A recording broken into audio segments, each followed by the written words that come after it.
নমস্কার, বাঙালি ইনভেস্ট করো চ্যানেলে আপনাদের সবাইকে স্বাগত।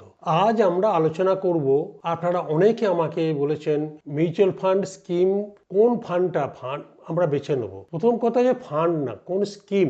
ফান্ড হাউস আলাদা, আর মিউচুয়াল ফান্ডের হাউসের আন্ডারে বিভিন্ন রকম স্কিম থাকে। ক্লিয়ার? প্রথমে ফান্ড হাউস, তার নিচে স্কিম। তাহলে কোন কোন প্যারামিটার জরুরি স্কিম সিলেকশন করার সময়, কারণ অনেকেই শুধু না রিটার্ন দেখে বেছে নেয়, হ্যাঁ না, কিন্তু আসলে কি সেটাই যথেষ্ট?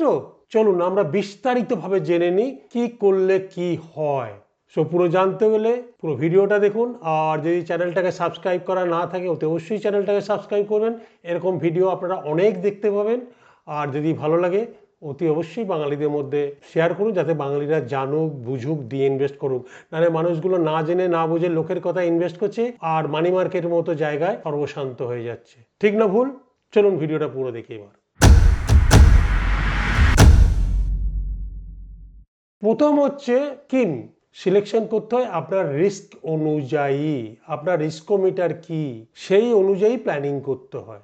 সেই অনুযায়ী প্ল্যান করলে কি হবে, আপনার অনেক কিছু জিনিস বাজারে বলেন একটা লিডারশিপ কোয়ালিটি আছে না, আউট অফ দ্য বক্স, সেটা ভালো ফান্ড ম্যানেজাররা আপনাকে এনে দিতে পারে। Out of the box return, এবার সেটা রিটার্নটা কি অ্যাভারেজের থেকে সে বেশি এনে দেবে, এটাকে বলে আউট অফ দ্য বক্স। কারণ সে জানে, সে রিস্কোমিটার জানে, সে কোন স্কিম জানে, সে কি করে করে। প্রথম হচ্ছে 1 নম্বর আলফা। আলফা মানে অতিরিক্ত রিটার্ন কিভাবে বলে দেয়, মানে আলফা বলে দেয় ফান্ড ম্যানেজার বাজারের তুলনায় কতটা বেশি রিটার্ন দিয়েছে। কারণ যদি নিফটি 50 গত বছরে 10% রিটার্ন দেয়, আর আপনার ফান্ড ম্যানেজার বা ফান্ডের যিনি যে স্কিমটা নিয়েছেন ফান্ড ম্যানেজার আপনাকে 12% রিটার্ন দিচ্ছে, তাহলে আলফা +2%, তার মানে অতিরিক্ত রিটার্ন, বেঞ্চমার্কের থেকে বেশি রিটার্ন। আলফা আলফা পজিটিভ মানে আপনার যিনি ফান্ড ম্যানেজার তিনি দক্ষ। ক্লিয়ার? 2 নম্বর বিটা, ঝুঁকির সূচক। এই যে বাজারে ওঠানামা করছে, কতটা বেশি কতটা কম, সেটাকে এরা প্যারামিটার দিয়ে ফান্ড ম্যানেজার লক্ষ্য করে। বাজার 5% ওঠানামা করলো আর ফান্ড 7% ওঠানামা করছে, তা না বিটা 1-এর থেকে বেশি বেশি ঝুঁকি। আর ফান্ড যদি 3% ওঠানামা করে, বিটা কম, স্থিতিশীল। 1-এর থেকে কম, আপনি স্থিতিশীল। ক্লিয়ার? সো ঝুঁকি কম চাইলে বিটা কম ফান্ড বেছে নিতে হবে। সেটা কে করবে? আপনার রিস্কোমিটার দেখে, যদি দক্ষ পরামর্শদাতা সেটা আপনাকে গাইড করতে পারে, সে বুঝবে আপনার সঙ্গে কথা বলে আপনার টাকাটা কখন লাগবে, কিভাবে করবেন, কি কি প্যারামিটার আপনার লাগবে, তখন সেটাতে সেইভাবে হয়। ওই একটা ফান্ডে রিটার্ন এত% দিচ্ছে, আমিও করি শর্ট টার্ম, এই যে বাজারে এখন ঝড় চলছে, ফেসে যাবেন। 3 নম্বর শার্প রেশিও, মানে ঝুঁকি সমন্বিত রিটার্ন। শার্প রেশিও বলে দেয় প্রতিটি ইউনিটে ঝুঁকির বিপরীতে কত রিটার্ন দিচ্ছে। ঝুঁকি তো নেবো, তার এগেনস্টে আমায় কত রিটার্ন দিচ্ছে। ধরুন দুটো ফান্ডই 12% রিটার্ন দিয়েছে, এ আর বি। এর ঝুঁকি কম বাট শার্প রেশিও বেশি, আর বি এর ঝুঁকি বেশি, শার্প রেশিও কম। তাহলে কি হবে? কোন ফান্ডটা ভালো আপনারা বলুন? তাহলে ফান্ড এ ভালো না? হ্যাঁ, শার্প রেশিওতে বেশি বাট ঝুঁকি কম, রিটার্ন দিয়েছে।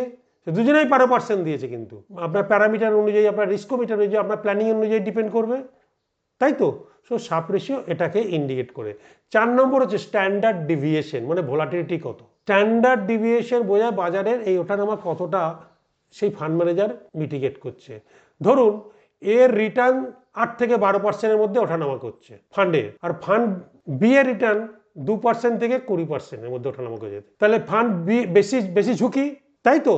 বেশি ঝুঁকি হলে বেশি রিটার্ন, সেটা মিড ক্যাপ স্মল ক্যাপ আমি বলি না, সে লং টার্মে এসআইপি ক্ষেত্রে এগুলো খুব কাজে লাগে, যদি ভালো পরামর্শতা সেইগুলো আপনার রিস্কোমিটার দেখে প্ল্যানিং দেখে করে। সো যদি স্থিতিশীল রিটার্ন চান, তাহলে স্ট্যান্ডার্ড ডিভিয়েশন কম হওয়া উচিত, কারণ এগুলো সব দক্ষ আপনার পরামর্শদাতা কীভাবে কোন ফান্ড ম্যানেজার সিলেক্ট করছে, কাদেরকে সিলেক্ট করছে, আপনার রিস্কোমিটারের সঙ্গে সেগুলো বেশি ইম্পর্টেন্ট। ক্লিয়ার? 5 নম্বর হচ্ছে fund manager track record. Fund ম্যানেজারের ট্র্যাক রেকর্ড যদি ভালো না হয়, আমি একটা ফান্ড করেছি কিন্তু ফান্ডটার রিটার্ন ডিপেন্ড করবে সেই ফান্ড ম্যানেজারের আগে কি বেঞ্চমার্কে কতবার হারিয়েছে, কত দিন ধরে তিনি কোন কোন ফান্ডের রিটার্ন কত দিয়েছেন, এইগুলো কিন্তু বিভৎস ইম্পর্টেন্ট, বিভৎস। সেই জন্য আমি বলি না, 10 ইয়ার্সের নিচে কোনো দিন মানে ইকুইটি মার্কেটে আসা মানে নিজের রিস্ক নিজে নেওয়া। কারণ লং রানে, সে আমি বারবার এক্সাম্পল দিই, বাচ্চা যখন জন্মায় তখন তার প্রবলেম, সে কিছু বলতে পারে না, বাবা মার অশান্তি।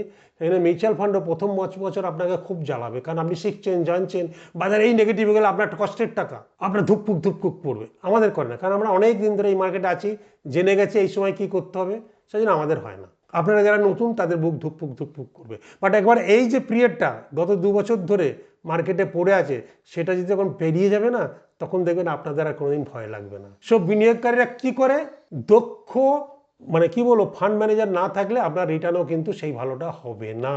লোকে বললো ভালো, আজকে ভালো, কাল সে খারাপ হতে পারে, এরকম অনেক ফান্ড ঘটেছে। সে মাথায় রাখবেন, দক্ষ ফান্ড ম্যানেজারের উপর ডিপেন্ড করবে আপনার ফান্ডের মানে স্কিমের পারফরমেন্স। 6 নম্বর, পোর্টফোলিও ডাইভার্সিফিকেশন। এই পোর্টফোলিও ডাইভার্সিফিকেশন কখন হয়, আপনার যখন প্ল্যানিং করবে, আপনার গোলগুলো কি, শর্ট টার্ম মানে 5 বছরের মধ্যে কি গোল, 10 বছরের মধ্যে কি গোল, লং টার্মে কি গোল, তখনই পোর্টফোলিও ডাইভার্সিফিকেশন হয়। কারণ এটা ভেরি ইম্পর্টেন্ট, সেই গোলটার উপর ডিপেন্ড করে। কারণ আমি মিড ক্যাপ স্মল ক্যাপে বলি এসআইপি করলে লং রানে ভালো, তাই বলে আমি বলবো না ওয়ান টাইমটাকে আপনি মিড ক্যাপ স্মল ক্যাপে ফেলে দিন, তা নিতে পারবেন না যদি আপনার অ্যাডিশনাল পাই করার ক্ষমতা না থাকে এবং ইয়াং ছেলে না হন, পারবেন না। সো এইগুলো ভেরি ইম্পর্টেন্ট। সেটা একটা ভালো পরামর্শদাতা আপনাকে রথের সারথি হয়ে এগিয়ে নিয়ে যায়। ক্লিয়ার? সো এই জিনিসগুলো মানে এতটা বেশি সেন্সিটিভ, আপনারা খালি চোখে কোনোদিন দেখতে পাবেন না।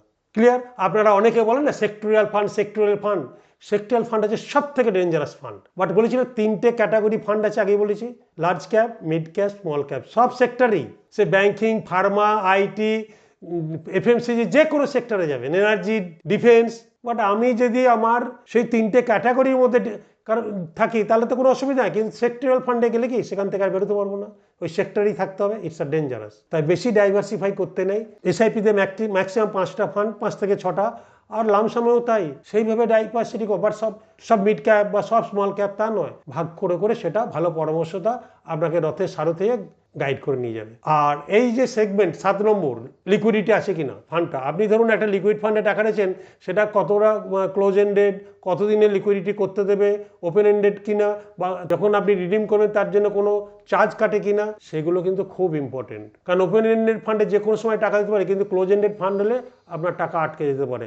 সো সেই প্ল্যানিংয়ের উপর ডিপেন্ড করে তখন আমরা মানে আপনার টাকাটা কিভাবে ডিপেন্ড করবে। তাহলে এই জিনিসটা হচ্ছে খুব ইম্পর্টেন্ট। হ্যাঁ না আপনারা অনেকে বলেছেন যে এই জিনিসগুলো কিভাবে ফান্ড সিলেক্ট করে, ফান্ড না স্কিম। তাহলে আজ আমরা কি শিখলাম, মিউচুয়াল ফান্ডের স্কিম বেছে নেওয়ার জন্য alpha, beta, Sharpe ratio, standard deviation, fund managers, track record, diversification, liquidity আছে কিনা, এগুলো খুব ইম্পর্টেন্ট। আর একটা আছে এক্সপেন্স রেশিও। বাট ভালো ফান্ড ম্যানেজার আর ভালো পরামর্শদাতা থাকলে সেটা তার থেকে এক্সপেন্ডিচার যদি 1 টাকা কমও হয়, সে আপনাকে এর থেকে বেশি রিটার্ন এনে দেবে। সব এক্সপেন্স রেশিও, ভালো পরামর্শদাতা আপনার এক্সপেন্স রেশিও ভাবছেন 1 টাকা কম, ডিরেক্টর রেগুলার, তাই তো? কিন্তু ভালো পরামর্শদাতা আপনাকে যদি 2%, 3% এক্সট্রা এনে দেয়, তার কম্পাউন্ডিং দিতে পারবে কি কেউ? কারণ এই যারা ডিরেক্ট, যাদের অ্যাডভাইসার নেই যেসব অ্যাপগুলো, তারা এইগুলোকে দেখাচ্ছে। আর প্রত্যেকটা অনেক মানুষ, সবাই অনেকে জানতে পারে, যারা জানে তাদের জন্য ডিরেক্ট ফান্ড, কিন্তু যারা জানে না তাদের কি ভালো পরামর্শদাতা বা রথের সারথি থাকা উচিত না আপনারা বলুন। সো এইগুলো ভেরি ইম্পর্টেন্ট একটা সেক্টর বললাম। সেই জন্যে আমার ভিডিও যদি ভালো লাগে, কারণ আমি মিউচুয়াল ফান্ড সাইয়াই এবং এর ওপর রিটায়ারমেন্ট প্ল্যানিং, এনি গোল খুব ভালো হয়। যদি আপনার রিটায়ারমেন্ট প্ল্যানিংয়ের ওপর কাজ করতে চান বা ডিসিশন নিতে চান, বা যদি না জানেন, না বোঝেন, তাহলে আমাদের হোয়াটসঅ্যাপ নাম্বারে হোয়াটসঅ্যাপ করুন। রিটায়ারমেন্ট প্ল্যানিং, আপনার বয়স যেন 50 ঊর্ধ্ব হয়, আর কোথা থেকে বলছেন, তাহলে আমাদের অফিস থেকে আপনাকে যোগাযোগ করবে, যাতে আপনাকে গাইড করা যায়। ভালো থাকবেন, সুস্থ থাকবেন, নমস্কার।